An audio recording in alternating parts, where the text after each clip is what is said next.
California. It held everything she wanted in this life. Cassette tapes in the deck, so tired of living in slow motion.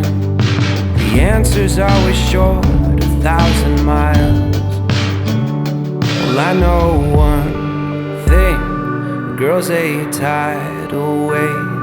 If you try to lock her down, she'll take the fire escape.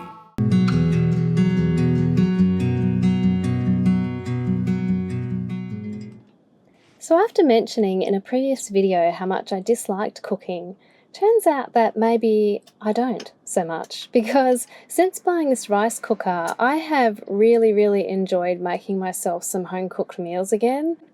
And I think maybe it's because I'm a mum, and I used to have a partner, and I used to have a business, and you know, running the business all day and then coming home and needing to cook a meal for everyone, it's just not that much fun. You're quite tired. So I think now that I've had time to rest and it's just myself that I'm cooking for, I can now make meals full of love for myself.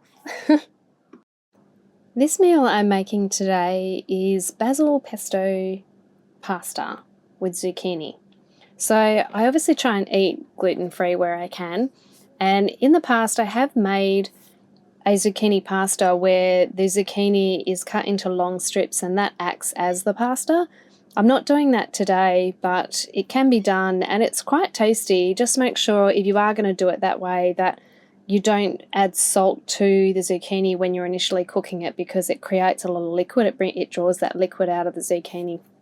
That's if you are making the zucchini in a fry pan. So I think that's how I used to do it, was just like cook the zucchini in the fry pan, stir it around with some oil, and then add whatever I wanted to that. But yes, today I'm just doing my zucchini pieces. I'm going to cut my chicken up, and I just cut it into larger pieces because it tends to fall apart a little bit when you cook it in the water, it's really yum and tender.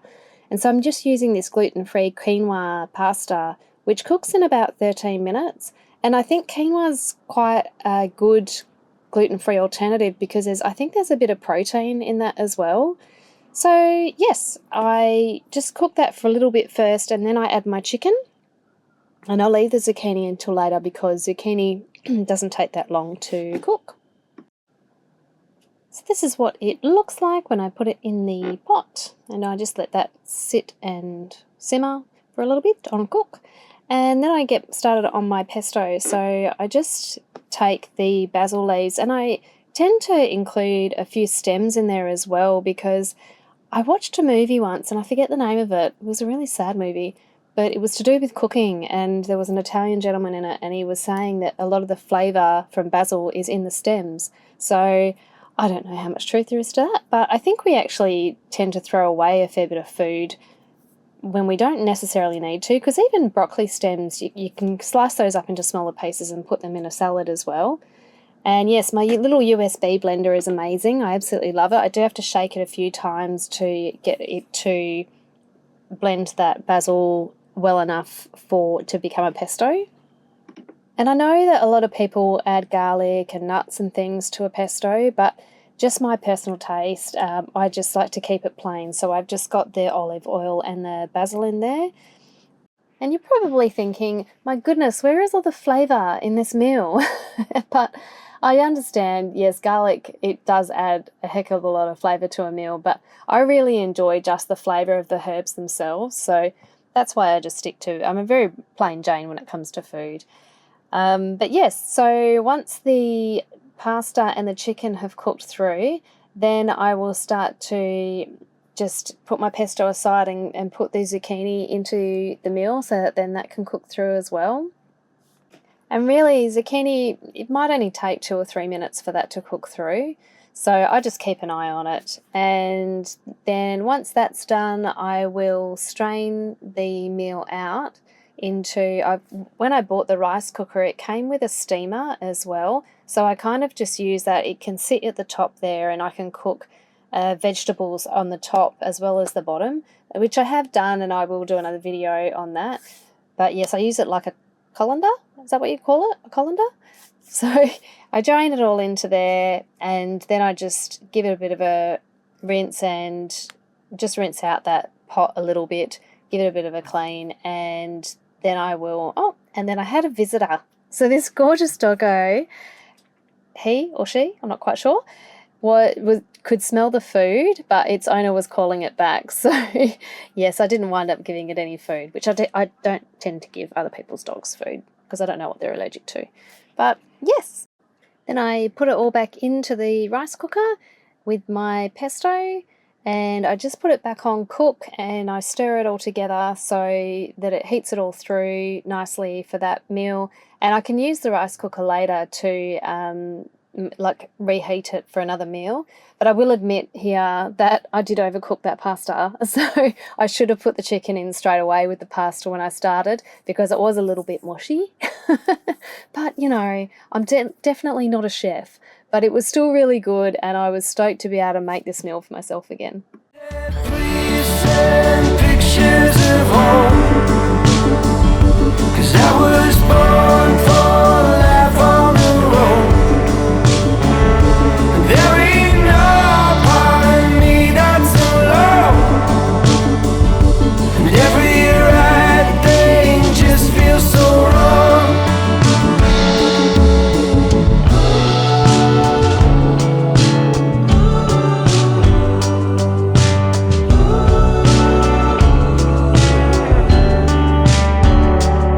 She says, Mr. Johnston, sir, how do you like your coffee? I'm gonna own this building someday. He said, listen up, my dear, more working and less talking.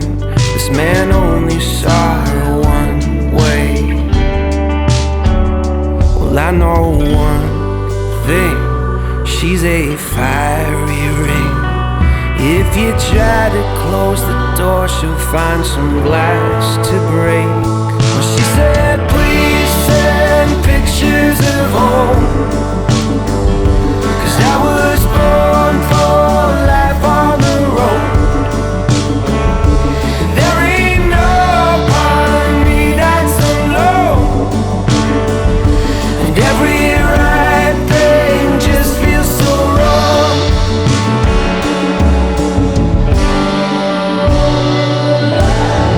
Made her first millionaire,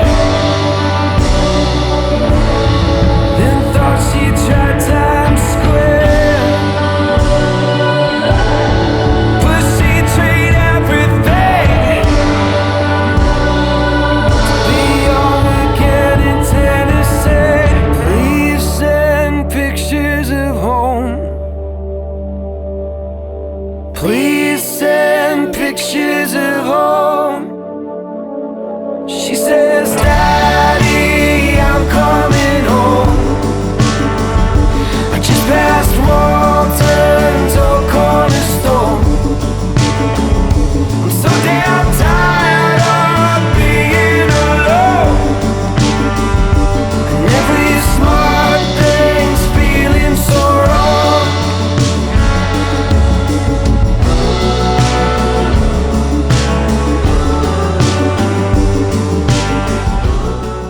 So one of the other things that I said that I really wanted to make when I bought the rice cooker was gnocchi. I make a gnocchi with a pumpkin base, like as a sauce, because I don't really eat sauces. So pumpkin is a great way of, having a saucy mix if you just cook it and then you blend it. So I don't make gnocchi from hand. I never have, and I would love to know how to do it, but I don't. So I could educate myself on that, but I'm doing the cheats way and buying it store-bought. And so what I've done is I just cut up my pumpkin first into small pieces, and I put that in the pot in the water with the chicken and just cook all that together. And once the chicken is cooked and the pumpkin is soft, then I will just take the chicken out, put it in a bowl. Then I scoop the pumpkin into my little USB blender, and I think I had like half a butternut pumpkin, and so I used half of that. And I did just make another round today, and I used the full half butternut pumpkin, and it was a bit too much to put in the blender at once. But yeah, so then once I've done that, then I will just use the same water to cook the gnocchi. So it only takes gnocchi like 2 or 3 minutes once it's risen to the top for it to cook. So look how good that is. So yes, then once that's cooked, I will then strain out that gnocchi into the sink, and then I will just combine it all again. And I have to admit, I do use a fair bit of salt when I cook as well for flavour because I'm not using sauces. But pumpkin's really, it's quite flavoursome. Yeah, I don't know. Funny enough, I don't like pumpkin soup though. Go figure. So yeah, I just drain it out, give the gnocchi a wash, and I clean the rice cooker interior a little bit, give it a bit of a rinse out. And I do like to try and clean as I go when I cook, because I don't know, there's not much space there to work with, so you got to try and keep things clean as you go. Yeah, so then pop the gnocchi back in, pop the, look at how runny that is, beautiful. Pop the pumpkin sauce in, puree, and then the chicken. And yeah, just put it back on cook again to reheat it all through. And then I just add a little bit of salt to it, and I think it was parsley or coriander that I put on top. I do like my herbs. They're add quite a bit of flavour. So yeah, look at that. Yum. Oh, it's very good. Thanks so much for watching that video. If you haven't met me before, my name is Christy. I live, work and travel Australia in my van Gypsy. I am an artist, and my artwork is available as prints or on t-shirts and bags on my website. The link is in my bio.